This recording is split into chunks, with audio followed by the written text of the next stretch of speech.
account, Dorothy Dottier Dot. The name comes with options. And kind of back, made the video last week about Charlie Kirk, since it's been a week since his assassination. I did say something a few days ago about that. So, yep. And everybody's still a lot of stuff going on still since from that. I mean, it's only been a week, but still, it's gonna be a while before. But anyway, I wanted to get back on here and finish up my testimonies. My testimony of basically how I grew up and how I got to this point.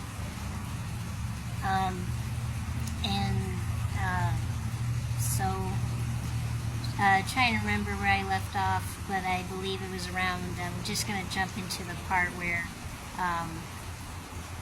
I just about finished up my freshman year of high school. My mom actually was diagnosed with throat cancer before, at that time. So I finished my freshman year of high school, and it was around that summertime that we got the news. I don't remember why she had to go to the doctor, but she was prompted to go to the doctor, and they did scans and everything of her throat, and she was, they counted 1, 2, and a whole bunch of cells in one area that was cancerous. They just counted way too many to say that there's no way that it isn't.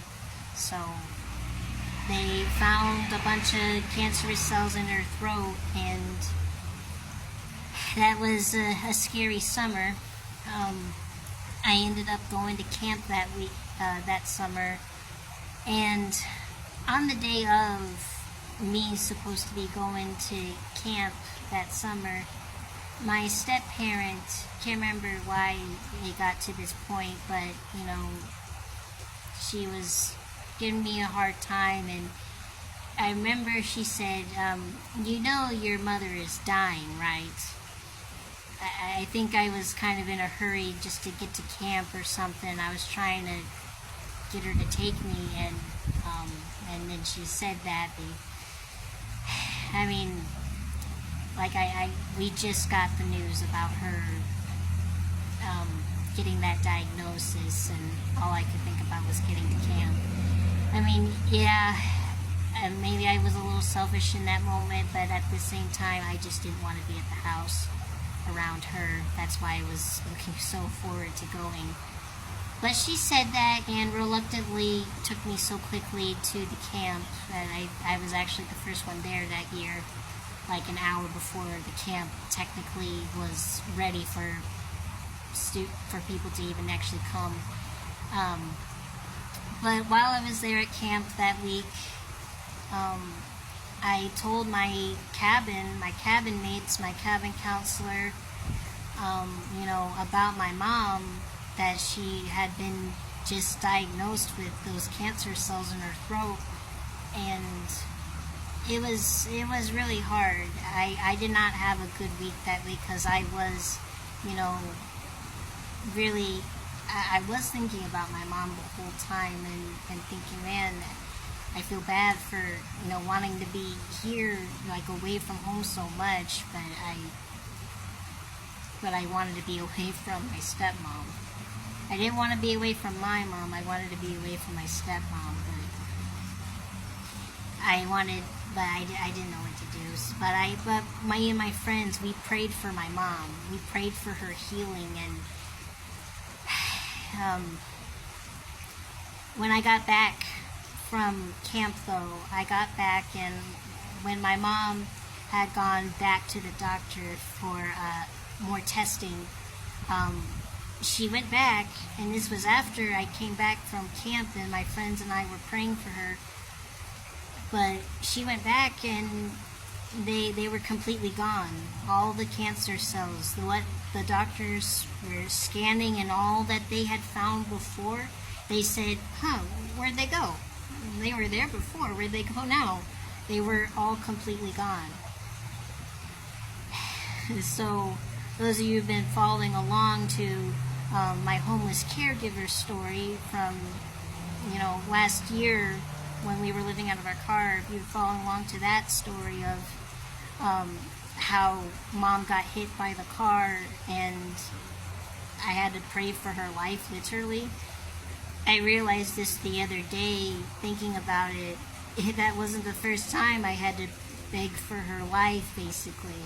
In high school, again, that was basically the first time I had to, plead to God, please save her life.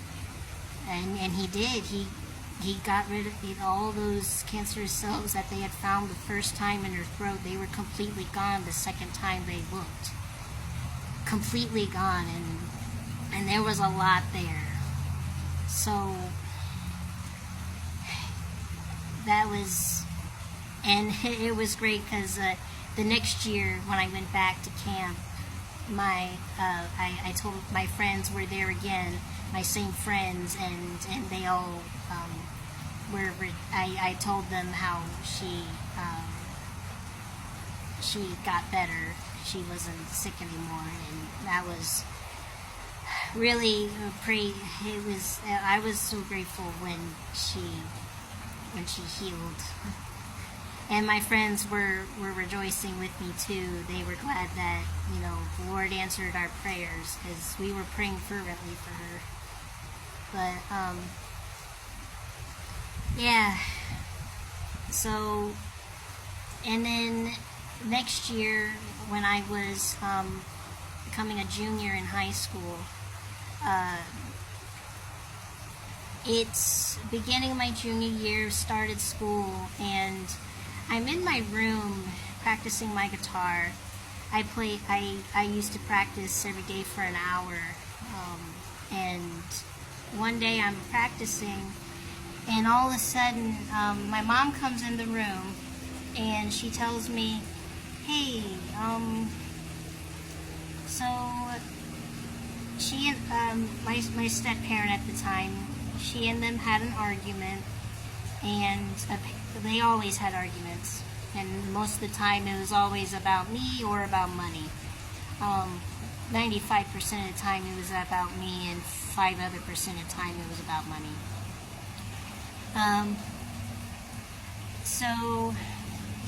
So she comes in the room and says that their argument was really, really bad this time. So bad that she doesn't think that they're going to stay together. She thought, she was like, it seems like this is the end this time with this argument.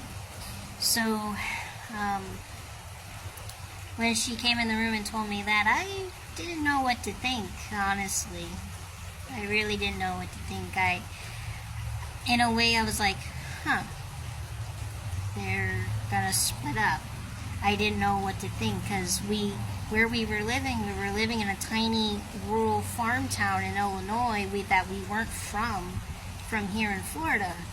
And if they split up, what would that mean for me and mom, What would that mean for me as far as schooling goes, all these things that, what would it mean if they split up? I didn't know. In a way, I was like, woohoo! But in a way, I was also like, I don't know what this means for mom. I didn't know what it meant or how it would go. So that was something big I didn't know what to do. So I'll have to stop and make another part for this. I'll continue in a minute. But yeah, I just didn't know what to do. It sounded like good news, but I didn't know how to handle it just yet. So I'm gonna continue this in a little bit. So I'll see you guys in the next one. Bye.